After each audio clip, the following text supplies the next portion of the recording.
स्वागत है आपका मेरे YouTube channel the motivation and education में। आज मैं आप लोगों के बीच डेसिमल्स का चैप्टर लेके आया हूं।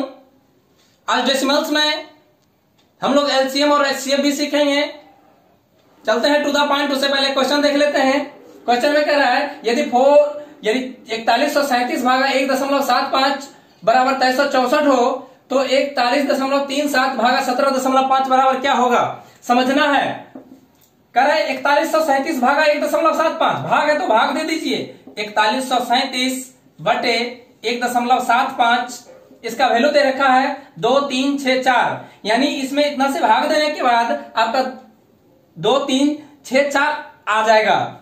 यानी कहने के बाद दशमलव अगर उड़ाते हैं तो ऊपर नीचे में 2 अंक है, 2 जीरो चला जाएगा। अब आपसे पूछ रहा है 41.37 भागा 17.5।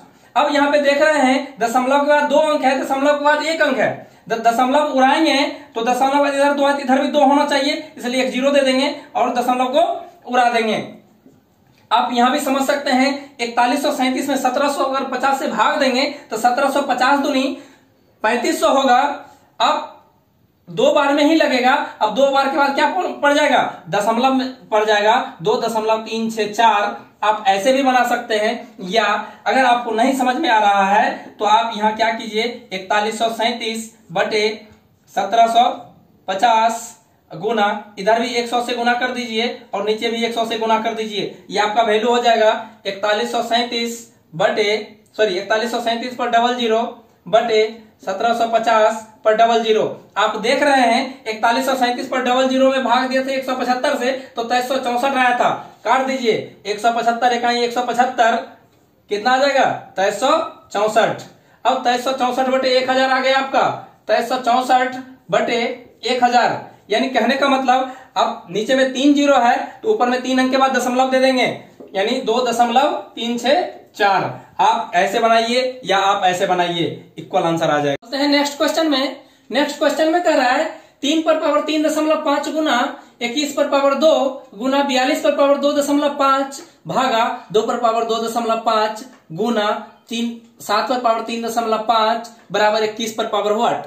समझना है यहाँ पे जो भी संख्या टूटेगा तोड़ देंगे उसको पहले, यानी 3 पर पावर 3.5 है गुना है 21 पर पावर 2 तो 21 टूटेगा 3 सत्ते 21, 3 गुना 7 लिख देंगे। यानी अब इस पर पावर 2 है तो इस पर भी पावर 2 आएगा और इस पर भी पावर 2 आएगा। जितना बार में टूटेगा सभी पर पावर, जो पावर होगा वो पावर देंगे।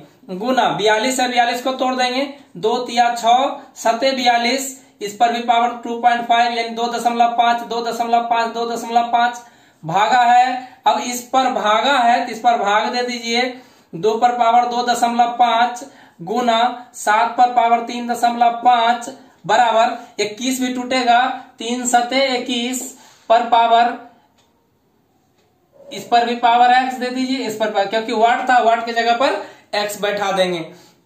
अब यहां पे समझना है इसमें होता क्या है, जब बेस बराबर हो गुना में, जब बेस बराबर हो तो पावर जुड़ जाता है, और जब बेस बराबर हो तो भाग में पावर घट जाता है। तो गुना है तो गुना में जो भी पावर है जोड़ दीजिए। अब यहाँ पे भाग में है, कटने वाला है उसको काट दीजिए। 2 पर पावर 2.5 2 पर पावर 2.5 कट गया। अब बेस जिसका बराबर है उसको पावर को जोड़ लीजिए, यानी 3 पर पावर 3.5 जोड़ 2 जोड़ 2.5 गुना 7 पर पावर हो गया आपका 2 प्लस 2.5 जोड़ 3.5 बराबर 3 पर पावर x गुना 7 पर पावर x। हल कर लीजिए, इसकल टू जोड़ दीजिए इसको 3 2 5 2 7 1 8, यानी 3 पर पावर 8 गुना 7 पर पावर 3 2 5 2 7 1 8 बराबर 3 पर पावर x गुना 7 पर पावर x। आप देख रहे हैं 3 और 7 बराबर है तो काट दीजिए, जो भी कटने वाला है भाग में इक्वल टू भाग में होता है तो 3 और 7 कट जाएगा। आप देख रहे हैं मैंने बताया था पावर ये x है और x है, इधर 8 है इधर 8 है, तो x बराबर क्या हो जाएगा, x बराबर 8 हो जाएगा। अब देखिए एक एक है सब में, आपको मैंने बताया था जब बेस बराबर हो तो पावर जुड़ जाता है। आप यहाँ कहेगा कि जोड़े नहीं, तो आप जोड़ के भी बना सकते हैं। x x 2x बराबर 8 8 16, x बराबर 2 8 16 यानी x बराबर 8। ऐसे बनाइए चाहे आप ऐसे बनाइए। चलते हैं नेक्स्ट क्वेश्चन में। नेक्स्ट क्वेश्चन आपका महत्तम समवर्तक का है। दशमलव का महत्तम समवर्तक कैसे निकालना है ये समझना है। सबसे पहले ये समझ लीजिए महत्तम समवर्तक यानी HCF। HCF का फुल फॉर्म क्या होता है? HCF का फुल फॉर्म होता है हाईएस्ट कॉमन फैक्टर। चलते हैं टू द पॉइंट। 1.75, 5.6 और 7 का महत्तम समवर्तक निकालना है आपको। तो कैसे निकालेंगे? अब देखिए सबसे पहले समझना ये है, ये देखना है कि दशमलव के बाद सबसे ज्यादा अंक कितना है। तो दशमलव के बाद सबसे ज्यादा अंक 2 अंक है। तो आप करेंगे क्या, सब में 2 अंक बैठा देंगे। इसमें दशमलव का 2 अंक है, इसमें भी दशमलव का 2 अंक पूरा दीजिए, इसमें भी दशमलव के बाद 2 अंक पूरा दीजिए। अब दशमलव को उड़ा लीजिए। दशमलव उड़ाएंगे नीचे 100, इस दशमलव को उड़ाएंगे नीचे 100, इस दशमलव को उड़ाएंगे नीचे आपका 100 आ जाएगा। अब समझना है यहां पे जब भी बट्टे के रूप में हमें एलसीएम या एचसीएफ निकालना है, तो अगर एलसीएम कहेगा निकालने के लिए बट्टे में, एलसीएम निकालने के लिए कहेगा तो ऊपर वाला का एलसीएम निकालेंगे और नीचे वाला का एचसीएफ निकालेंगे। और जब एचसीएफ कह रहा है, यहां एचसीएफ कह रहा है निकालने के लिए, ऊपर वाला का एचसीएफ निकालेंगे और नीचे वाला का एलसीएम निकालेंगे। अब यहां पे समझना है 175, 560 और 700 का एचसीएफ क्या होगा। तो तोड़ लीजिए 175 को। 175 में 5 से भाग देंगे, 5 तिया 15, 5 25, 5 7 35। अब 560 को तोड़ लीजिए। 560 को तोड़ेंगे, लगा दीजिए डायरेक्ट 5 से, 5 5 1 5 5 12 60, 2 से लगा दीजिए 56 दूनी 112, 2 से 28, 2 से 14, 2 से 7। अब आ गया 700। 700 में लगा दीजिए, लगाइए 5 से, 5 14 70, 5 से लगाइए 5 दूनी 10, 4 5 8 40, 2 से 14, 2 से 7। अब समझना है एचसीएफ, जो आप इस तीनों में जो जो मिलता है वही आपका एचसीएफ होता है। तो क्या क्या मिल रहा है आप यहां देख लीजिए। एक 5 मिल रहा है, एक 5 को लिख लीजिए 5 गुना, और क्या मिल रहा है, एक 7 मिल रहा है सिर्फ। तो 5 गुना 7 तीनों में मिलना चाहिए। ये नहीं जो इसमें मिल गया इसमें मिल गया तो उठा ले, नहीं, तीनों में इक्वल मिलना चाहिए। तो इसका एचसीएफ हो गया आपका 5 7 35, 35 बटे आपका एचसीएफ हो गया यानी जो कॉमन होता है यानी 100। आपका एचसीएफ हो गया 100 यानी 35 बटे 100। अब 2 अंक है, 2 के बाद दशमलव बैठा दीजिए यानी 0.35। यही आपका क्या हो गया, एचसीएफ हो गया, आंसर हो गया। नेक्स्ट क्वेश्चन में कह रहा है आपका एलसीएम यानी लघुत्तम समवर्तक निकालना। लघुत्तम एलसीएम का फुल फॉर्म होता है लोएस्ट कॉमन फैक्टर, समझ लीजिए। अब चलते हैं लघुत्तम में। जैसे आप महत्तम बनाए, एचसीएफ बनाए, उसी तरह से इसको भी बनाएंगे। 3, 2.7, 0.09।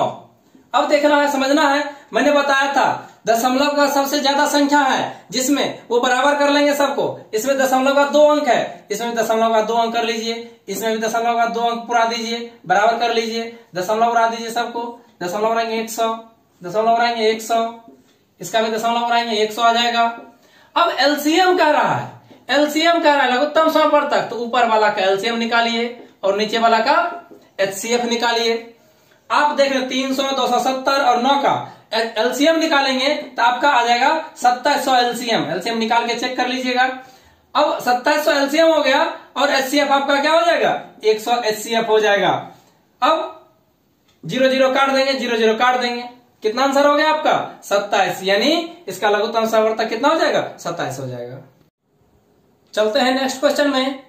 नेक्स्ट क्वेश्चन कह रहा है आपका रोहित ने 22 रुपया 25 पैसे यानी 22.25 रुपया के 25 पैसे तथा 50 पैसे के कुल 52 टिकट खरीदे। इसमें से उसने 50 पैसे वाले टिकटों पर कितनी राशि व्यय की। लिख लीजिए, टोटल 22 रुपया 25 पैसा है, 25 पैसा तथा 50 पैसा, 25 पैसा तथा 50 पैसा के टोटल 52 टिकट खरीदे। 52 टिकट खरीदे, कह रहा है इसमें से 50 पैसे वाले टिकटों पर कितनी राशि व्यय की। 50 पैसा वाला पूछ रहा है। हम अब क्या होगा इस पे, यहाँ पे अगर 50 पैसा वाला कह रहा है हमसे तो हम 25 पैसा वाला लेके चलेंगे, या हम 50 पैसा भी लेके चल सकते हैं। 50 पैसा वाला लेके चलेंगे तो 25 पैसा का आंसर निकलेगा, अपोजिट का आंसर निकलता है, तो हम 25 पैसा को लेके चलते हैं। 25 हम मान लेंगे ये जो 52 टिकट खरीदाया वो सिर्फ और सिर्फ 25 पैसा का ही खरीदाया, तो 25 पैसा, एक सिक्के में 4 चौवन्नी होते हैं, इसलिए भाग दे दीजिए 4 से, यानी 13 रुपया। अब देखिए यहाँ पे 22 रुपया 25 पैसा यानी 22.25, टोटल 22.25 रुपया का टिकट खरीदाया, और ये 25 पैसा वाला 13 रुपया का खरीदाया, तो इसमें से टोटल में से 13 रुपया घटा दीजिए। 22.25 माइनस 13 बटे, अब 25 पैसा का निकाल है, दोनों का डिफरेंस है, भाग दे दीजिए। 25 और 50 का डिफरेंस 25 अगुना 100, रुपया में बदल लीजिए सबको, घटा दीजिए। 22.25 में से 13 घटाएंगे, सॉरी 22.25 में से 13 घटाएंगे, आपका क्या आएगा 5, 2.12 में 3 गया 9, कट गया 9.25 यानी 9 रुपया 25 पैसा बटे 25 अगुना 100। दशमलव को उड़ाएंगे, नीचे डबल जीरो, जीरो से जीरो कैंसिल हो जाएगा, भाग काट दीजिए। 5 25, 5 इकाई 5, 42, 5 अठे 40, 5 25, काट दीजिए। 5 इकाई 5, 5 तिया 15, 3 18, 35, 5 सते 35, यानी कितना रुपया 37 रुपया। ये आपका आंसर 50 पैसा का निकला, 37 रुपया। अब ये 50 पैसा है और 37 रुपया निकला, तो 50 पैसे यानी कहने का मतलब 50 पैसा यानी 1 रुपया में 2 50 पैसे होते हैं, इसलिए 37 का 1/2 यानी 37 रुपया का 1/2 यानी कितना रुपया, यानी 37/2 यानी कितना रुपया आ जाएगा 18.5 रुपया, यानी 18 रुपया 50 पैसा। आपसे पूछ रहा था 50 पैसे वाले टिकटों पर कितनी राशि व्यय की, तो 18.5 रुपया उसने 50 पैसे वाले टिकटों पर राशि व्यय की। चलते हैं नेक्स्ट क्वेश्चन में। नेक्स्ट क्वेश्चन कह रहा है किसी संख्या को 0.72 से गुना करने के स्थान पर उस संख्या को 7.2 से गुना कर दिया गया, इससे उसका उत्तर सही उत्तर से 2592 अधिक रहा, प्रारंभिक संख्या कितनी है। समझना है इस क्वेश्चन को, कुछ नहीं करना है। अगर आपका अधिक दे रहा है या कम दे रहा है, जितना कम दे रहा है कम में कम से भाग देंगे, अधिक में अधिक से भाग देंगे, एलसीएम में एलसीएम से भाग देंगे, एचसीएफ में एचसीएफ से भाग देंगे, जो कहेगा उसी संख्या से भाग दे देंगे।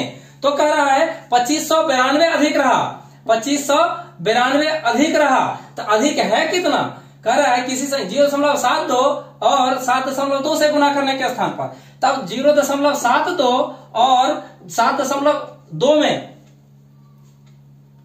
कितना अधिक है, अधिक पहले घटा लेना है, तो घटा लीजिए।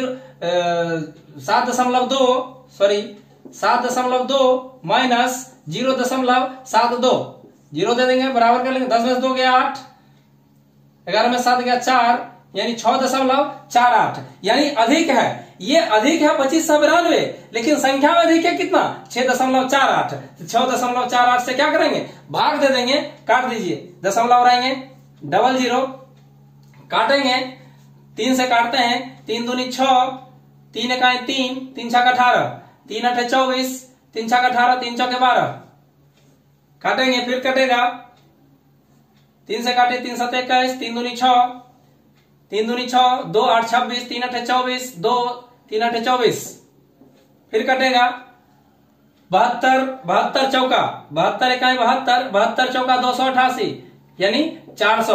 तो पूछ रहा है आपसे प्रारंभिक संख्या कितनी है, तो प्रारंभिक संख्या कितनी है 400 है। चलते हैं नेक्स्ट क्वेश्चन में। नेक्स्ट क्वेश्चन कह रहा है 20 मीटर लंबे तार को इस प्रकार 2 भागों में विभक्त किया गया है कि एक भाग की लंबाई दूसरे भाग की लंबाई का 2/3 गुनी है, तो लंबे टुकड़े की लंबाई कितनी है। कुछ नहीं करना है, कह रहा है टोटल 20 मीटर लंबा तार है, टोटल 20 मीटर लंबा तार है। अब कह रहा है एक भाग की लंबाई दूसरे भाग की लंबाई का 2/3 गुना है, यानी एक भाग की लंबाई दूसरे भाग की लंबाई का 2/3 यानी 2:3। अनुपातिक राशि भाग में होती है, इसको 2:3 भी लिख सकते हैं।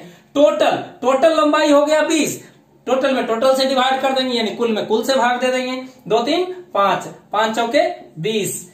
अब हो गया 4 दूनी 8 मीटर, 4 तिया 12 मीटर।